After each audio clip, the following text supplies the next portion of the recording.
公元950年，即后汉前又3年，后汉末帝刘承佑谋划铲除辅政大臣，并诛杀郭威满门，逼反郭威。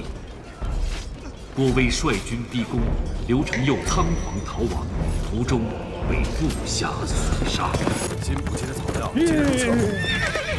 快！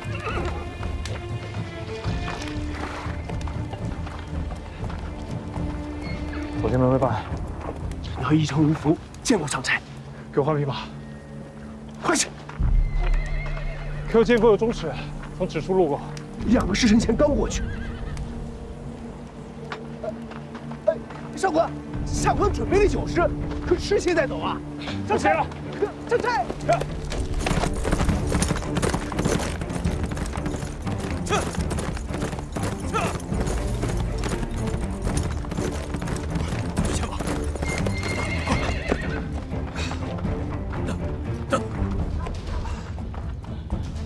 左军门卫半山，少臣，你没事吧？去，快下飞马，快换马！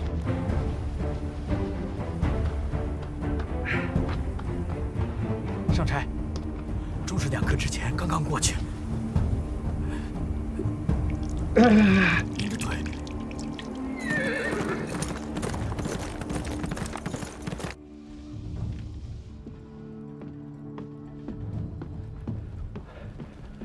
朝廷的中使入城了。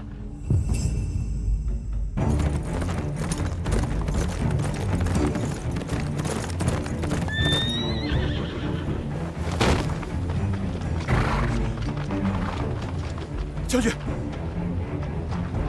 将军，中使在哪？中使刚刚入城。喂！去，快！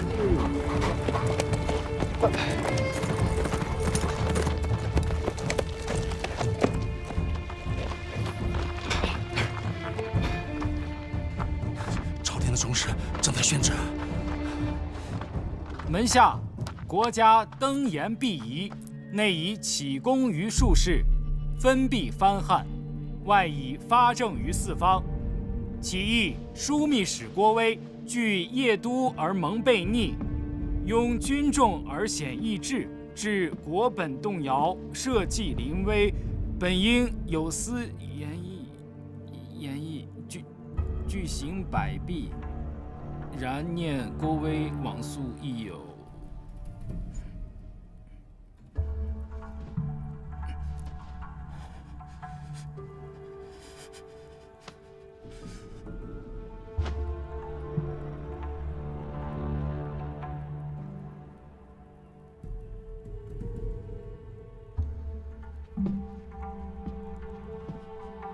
朝廷规制，宣调节镇，当有枢密院的签押附属。诏书之上，为何不见杨相公的记名？阿爹，阿爹，阿爹，出事了！军官，军官，军官，军官！于宫门之内，捕杀在职大臣，实在是太不像样子了。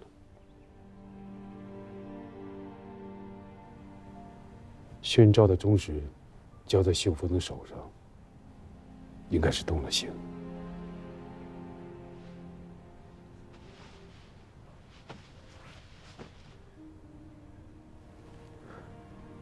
父亲，你可想好了？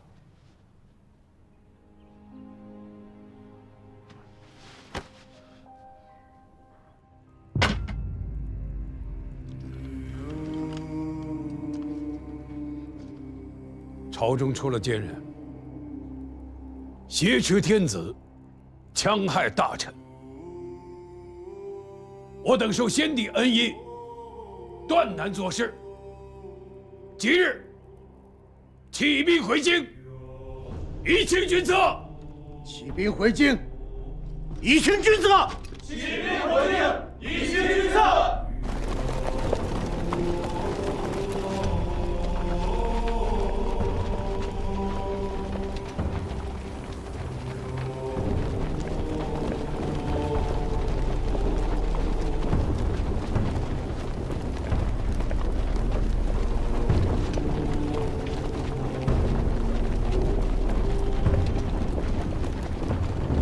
雀儿反了，河北的11万兵马也反了。他这是要学杜重威吗？杜重威算个什么东西？他这分明是在学先帝。哎呀，早知今日，何必当初呢？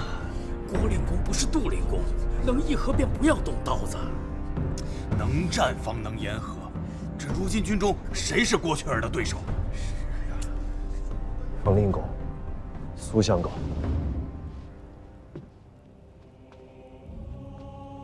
郭令公究竟要做什么？郭威要做什么？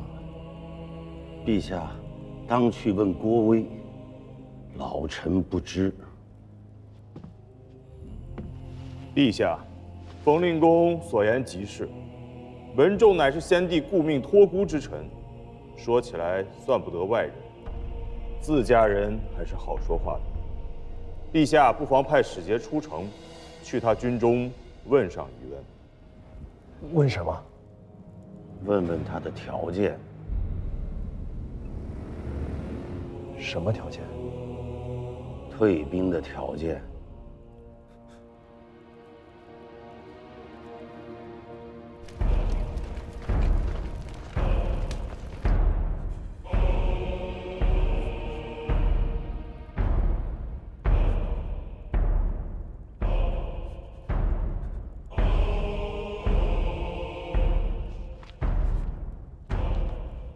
请中使代奏天子，君臣有序，三军将士所食，皆为朝廷俸禄，并不敢以官家讲什么条件。然则，凡事必有因果。这许多重臣宰辅飞行受禄，总要于天下有个交代。臣等不敢冒犯天子圣谕。还请武德司李使君移步军中，为众人分说明白。郭令公说，只有这一个条件。退下吧。诺。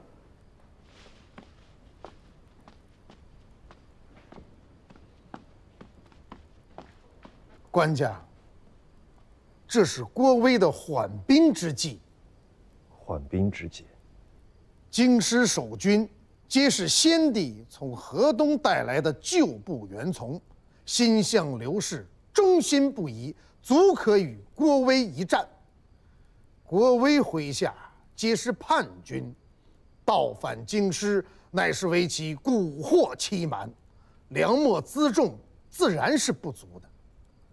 一旦陛下发诏，指其为叛逆，惊惧之下，军心必乱。郭雀儿只不过是强压着罢了。若是此时开战，其必然是溃散败亡。郭威不是不想打，实在是不能打，不敢打。他想不想打不知道。可今日朝堂之上，阿舅也见着了，冯令公、苏相公以下文武百官都是不想打的，就连太后也是。朝中文武不敢与郭雀儿死战，皆因以为此事尚有缓期，还没有到不死不休的地步，人人都还存着退步之意。只要断了他们的退路，众人自然会遵奉官家旨意，与郭雀儿殊死一战。退路，如何能断了他们的退路？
要进城了。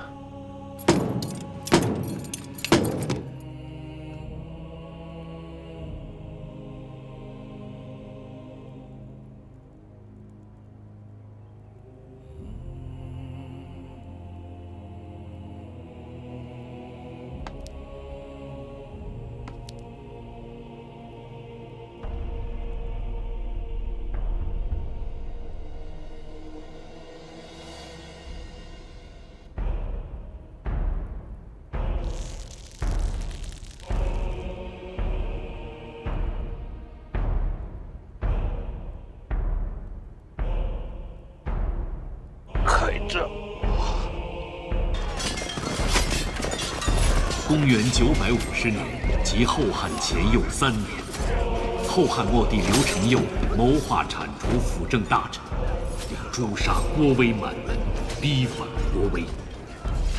郭威率军逼宫，刘承佑仓皇逃亡，途中被部下所杀。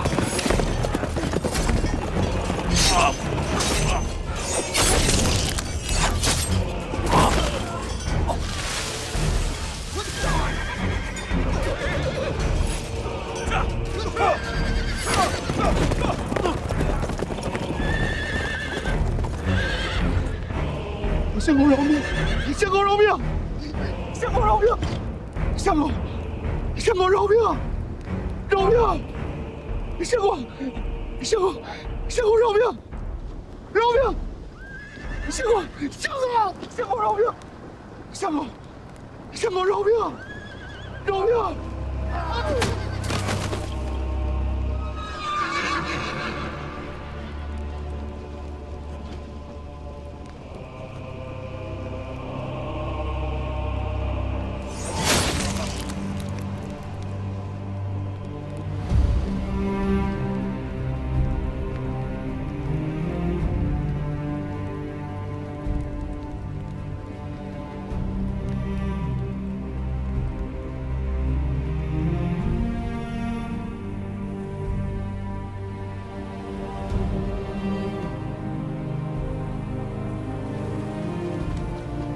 天子弃国身死，奈百官何？做分内之事，又非第一回，亦非第一位。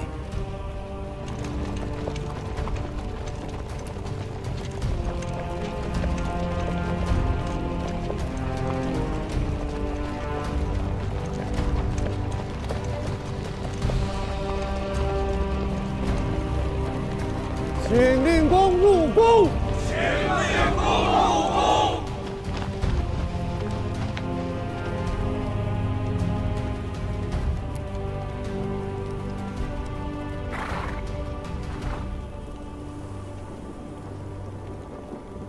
为人臣者，没有带兵入宫门的道理。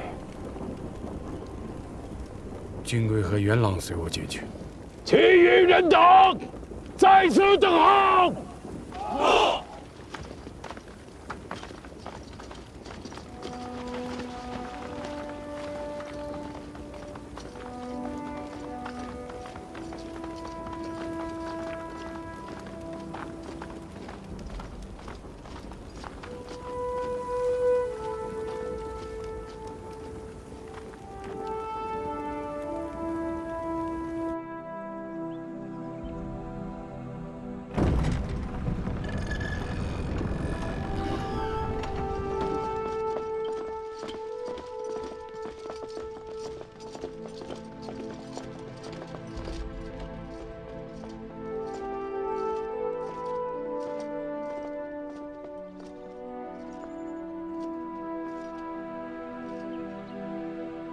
臣见教司功，夜都留守，天雄军节度使、枢密使、通中书门下平章事郭威觐见皇太后。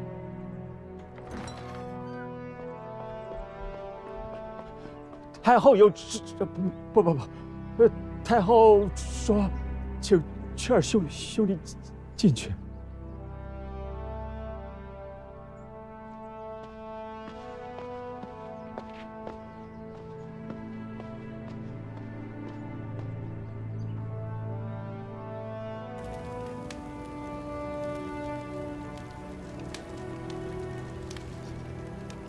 令公海内人望，市民应服，一言可定大计。还请令公领衔劝进。你写好，我具名。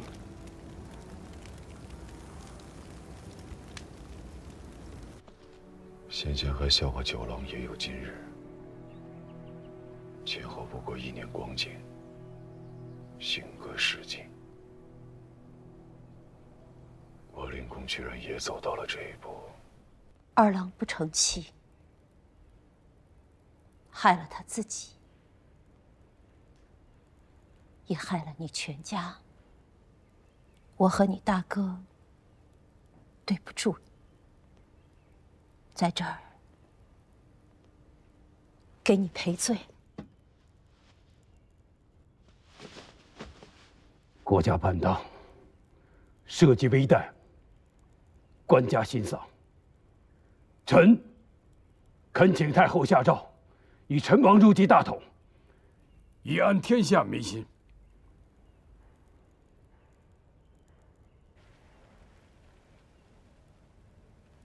雀儿兄弟，我和你大哥就这一个儿子了。当年在太原做藩镇的时候，我家父慈子孝，兄友弟恭，一家人慈和敦睦。入主汴梁不过3年，丈夫和2个儿子全没了。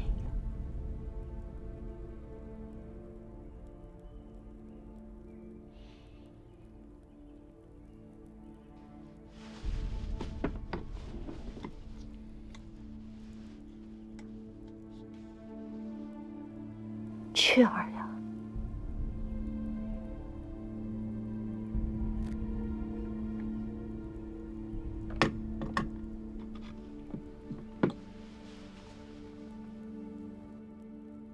给你家兄长留住香火吧。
太后有诏，先帝大行神位无主，陈王久病，不可以经天下。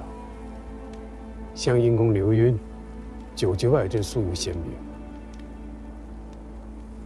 可因为私权，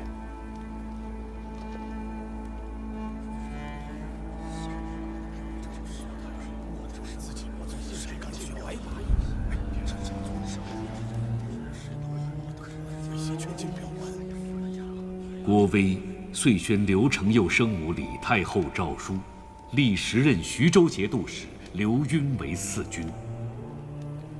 刘赟，后汉高祖刘知远弟弟刘崇之子，过继给刘知远为养子。刘赟是河东刘崇的长子，他若当了天子，信用的必然是河东的那帮文武班底。咱们这些人辛苦一场，却是为他人做的假医生。这世上有些事情，只要开始了，也断无停止之理。这许多人跟着他干成灭门的勾当，是要孟富贵虔诚的，可他却轻飘飘的说让便让了，却将众兄弟置于何地？无论是谁家的孩子，无功于天下，须做不得天子。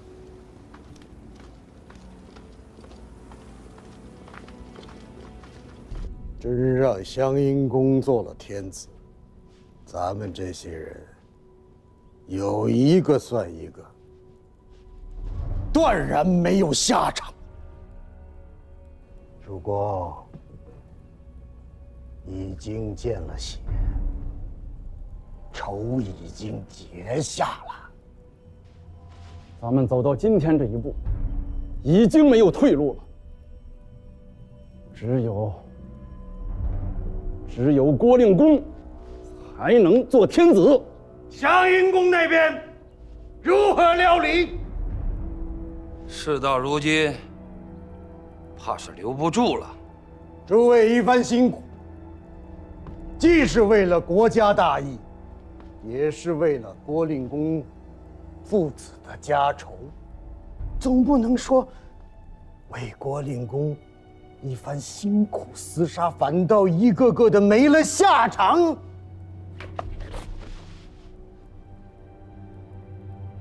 一不做，二不休，却也容易。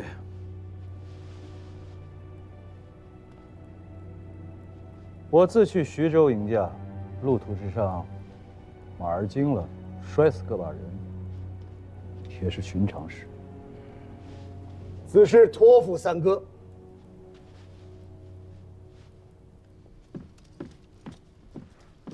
令公，宣徽王相公求见。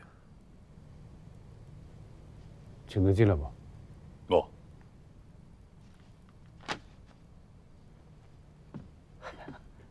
还没歇息呢。新婚何来？你看啊，这天子崩殂，天下板荡，这时候派人去徐州，一个不慎，怕是要弄出事了。庆丰的意思是，三哥久居军中，几年宿将，就算是出了事情，也能压得住局面。说不得，得劳动他一番，带2000兵去迎新天子。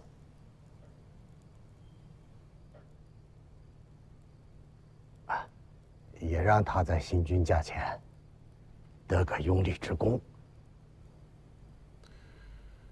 我明日一早进宫，请太后颁下荆节诏书，准三哥往徐州迎驾。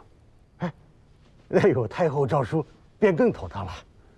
你也是有年纪的人了，凡是能让小辈去做的，该放手是需放手。自家该歇歇的时候，莫要硬撑着。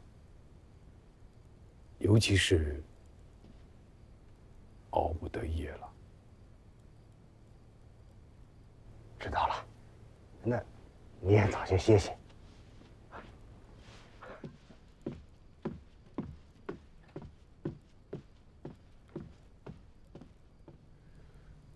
元朗，末将在。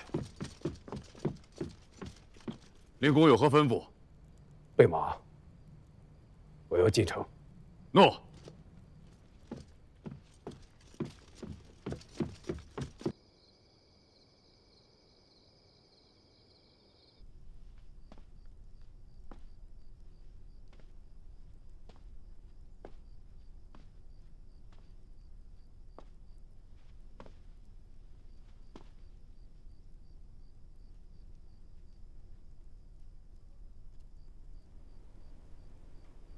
文仲今夜来此，是想要襄阴公的性命，还是想要老夫的性命？令公知我，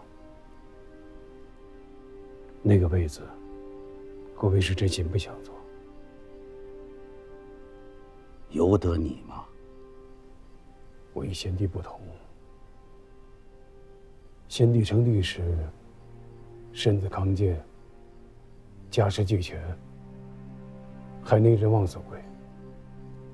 如今不到3年的光景，先帝便不在了。3个儿子死了2个，如今只剩下太后和陈王孤儿寡母守着血氏。我家其实也还不如先帝家，满门上下只剩下我跟君贵父子2人相守。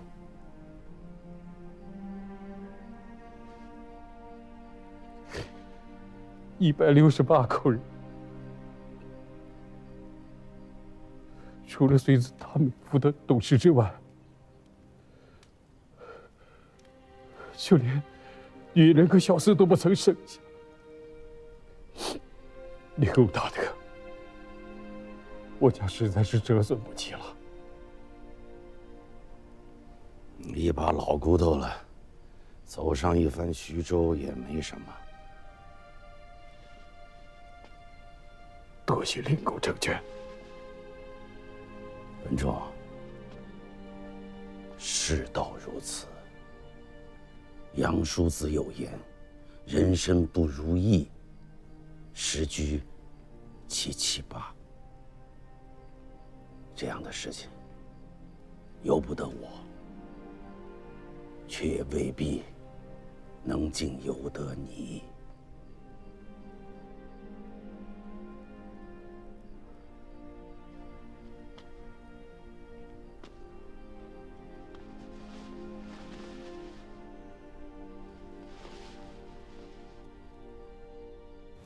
君贵，这什么意思啊？2位叔父，父亲昨夜祭奠故人，一夜都未曾合眼，天方亮才肯睡去。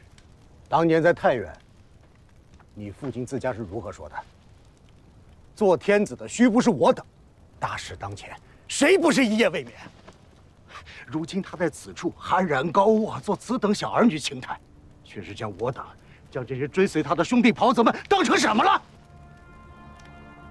2位叔父一夜未眠，好歹妻女尚在。郭荣，你这话什么意思？跟他啰嗦这些做什么？床你得拖起来不就得了？请2位叔父进来。